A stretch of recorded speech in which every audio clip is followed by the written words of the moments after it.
Hi, I'm Scott Schneider for IdealChef.com, and today we're going to make crab cakes. Simplest, easiest, most delicious crab cakes you ever made. We're going to start off with 1 pound, and I'm using jumbo lump crab meat. You don't have to use jumbo lump, but it's very good. That goes right in the bowl. And any juice that's in there, make sure that goes in the bowl as well. And then we're going to add 8 slices of cubed white bread. Now I like to use a white bread that's just a little denser than sort of like that really soft, gooey white bread. So it's almost like a little brick oven. Cut off the ends and make it into a little dice. So basically you're looking at, I don't know, 1/3 of an inch by 1/3 of an inch. And we're going to dice up those 8 slices, and then we're going to lightly, gently drop them into our crab meat.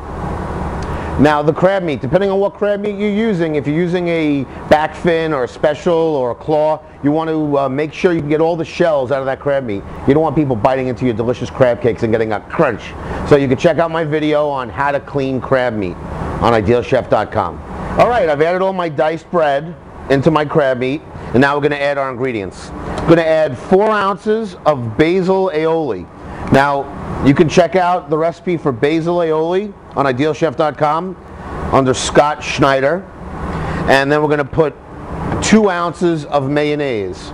Now, if you don't want to go through the hassle of making basil aioli, you can just go 6 ounces of mayo and then increase the fresh thyme by 3 or 4 times. But it does come out a lot better this way. Then we're going to add 1 ounce of lemon juice, 1 whole egg,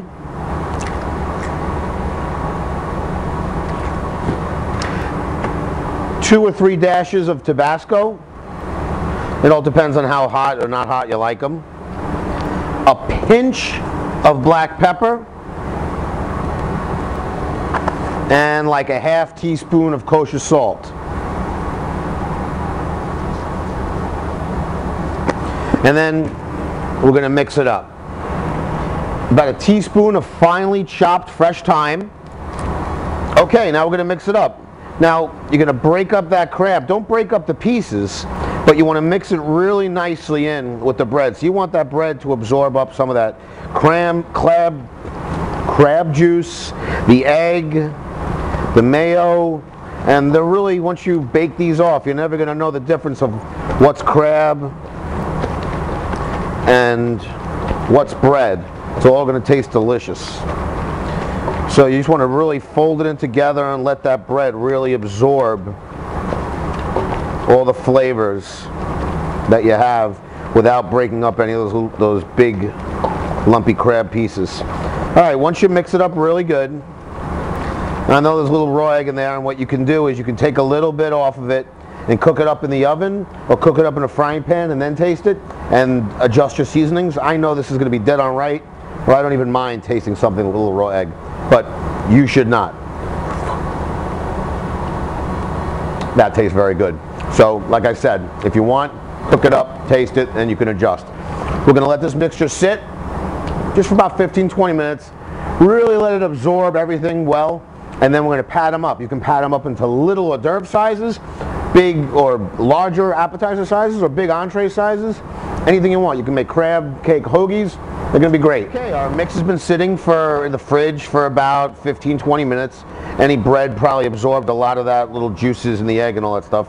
Now we're just going to make little different types of crab cakes. So we got little balls here, and you can pat them out and kind of shape them into a little cake.